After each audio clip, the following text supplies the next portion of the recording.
الرحمن الرحیم۔ السلام علیکم پیارے بچوں، امید کرتی ہوں آپ سب خیریت سے ہوں گے۔ جیسا کہ آپ جانتے ہیں کہ آج ہم دہرائی کر رہے ہیں، تو آج ہم سبق نیک بچہ کی دہرائی کریں گے۔ نیک بچہ ایسا سبق ہے جس میں ایک بڑھیا کا ذکر ہے، اور وہ بڑھیا دیکھ نہیں سکتی اور وہ کسی پتھر سے ٹھوکر کھا کر گر پڑتی ہے۔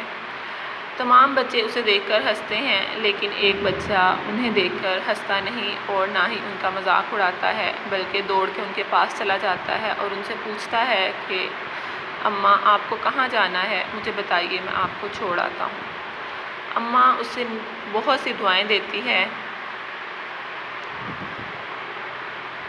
اسی طرح اس سبق کا اختتام ہو جاتا ہے۔ آئیے اب ہم سبق نیک بچہ کے سوالات و جوابات کو دیکھتے ہیں۔ سوال نمبر 1 ہے کہ بچے گلی میں کیا کر رہے تھے؟ تو اس کا جواب ہے کہ بچے گلی میں کھیل رہے تھے۔ سوال نمبر 2 ہے کہ بڑھیا کیوں گر گئی تھی؟ تو آپ کو پتہ ہے کہ بڑھیا دیکھ نہیں سکتی تھی اور وہ پتھر سے ٹھوکر کھا کر گر گئی تھی۔ سوال نمبر 3 ہے کہ نیک بچے نے بڑھیا سے کیا کہا؟ نیک بچے نے بڑھیا کو اٹھایا، انہیں سہارا دے کر اٹھایا اور پوچھا، بڑھیا اماں آپ کو کہاں جانا ہے، مجھے بتائیے، میں آپ کو چھوڑ آتا ہوں۔ سوال نمبر 4 ہے کہ بڑھیا نے بچے کو کیا دیا؟ بڑھیا نے بچے کو دعائیں دیں۔ سوال نمبر 5 ہے وہ نیک بچہ کون تھا؟ وہ نیک بچہ حضرت محمد صلی اللہ علیہ وآلہ وسلم تھے۔ آپ جانتے ہیں کہ نبی کریم صلی اللہ علیہ وآلہ وسلم بڑوں سے بھی پیار کرتے تھے اور چھوٹوں سے بھی پیار کرتے تھے۔ انہیں بچوں کا ہنسنا اچھا نہیں لگا، اس لیے وہ خود جا کر بڑھیا کے پاس گئے اور ان کی مدد کی اور ان کے احترام میں انہیں خود ان کے گھر چھوڑ کر آئے۔ سرگرمی نمبر 2 ہے دیے ہوئے الفاظ میں آخری حرف کے بعد واو نون گنا لگا کر جمع بنائیے۔ جیسے گھر ایک لفظ ہے، اگر اس کے ساتھ ہم واو نون گنا ملا دیں تو یہ جمع بن جاتا ہے گھروں۔ گھر واحد ہے اور گھروں جمع بن جاتا ہے۔ جیسے پھول ہے، پھول کے ساتھ اگر ہم واو نون گنا کو ملا دیں تو ہمارے پاس ایک نیا لفظ بن جائے گا پھولوں۔ تو پھول واحد ہے اور پھولوں جمع بن جائے گا۔ اسی طرح دوسرا لفظ ہے مسجد۔ مسجد کے ساتھ بھی اگر ہم واو اور نون گنا کو ملا دیں تو ہمارے پاس نیا لفظ بن جائے گا مسجدوں۔ تیسرا لفظ ہے آنکھ۔ اگر آنکھ کے ساتھ بھی ہم واو نون گنا ملا دیں تو ہمارے پاس لفظ بن جاتا ہے آنکھوں۔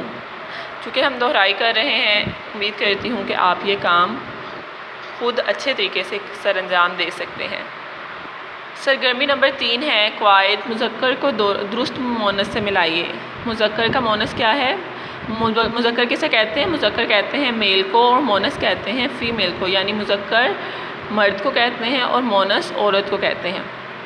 تو اسی طرح ہم نے جو مرد حضرات ہیں وہ مذکر کے خانے میں لکھنے ہیں اور جو مونث ہیں اسے عورت کے خانے میں۔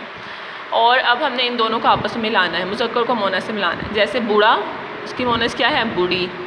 مذکر بچہ ہے تو بچہ کی مونث کیا ہوگی؟ بچی۔ سیکنڈ پہ کیا ہے؟ بچہ، اس کی مونث کیا ہے؟ بچی۔ ہمارے پاس تھرڈ پہ کیا ہے؟ مرد، مرد کی مونث کیا ہے؟ عورت۔ چوتھے نمبر پر ہے استاد، استاد کی مونث کیا ہے؟ استانی۔ پانچویں نمبر پر ہے نوکر، نوکر کی مونث کیا ہے؟ نوکرانی۔ چھٹے نمبر پر ہے گھوڑا، گھوڑا کی مونث کیا ہوگی؟ گھوڑی۔ پھر بلا، بلا کی مونث بلی۔ مرغا، مرغا کی مونث مرغی۔ اور نانا، نانا کی مونث نانی۔ پھر ہے دادا، دادا کی مونث دادی۔ امید کرتی ہوں آپ کو مذکر اور مونث کی سمجھ آ چکی ہوگی کہ ہم نے کس مذکر کو کس مونث سے ملانا ہے۔ آگے ہمارے پاس سرگرمی نمبر 4 ہے اپنا جائزہ لیجئے۔ دیے ہوئے جملوں میں جی ہاں اور جی نہیں کے خانوں میں نشان لگائیے اور دیکھیے آپ بڑوں کی کتنی خدمت کر رہے ہیں۔ بڑوں کا کہنا مانتے ہیں، بڑوں کی خدمت کرتے ہیں، ان کے چھوٹے چھوٹے کام کر دیتے ہیں، بڑوں کو سلام کرتے ہیں یا ان کی ڈانٹ پر برا نہیں مانتے۔ اب آپ نے ان خانوں میں ان کے سامنے جی ہاں یا جی نہیں، جو آپ کام کرتے ہیں وہاں آپ نے جی ہاں اور جو کام نہیں کرتے وہاں جی نہیں کا پر نشان لگا دینا ہے۔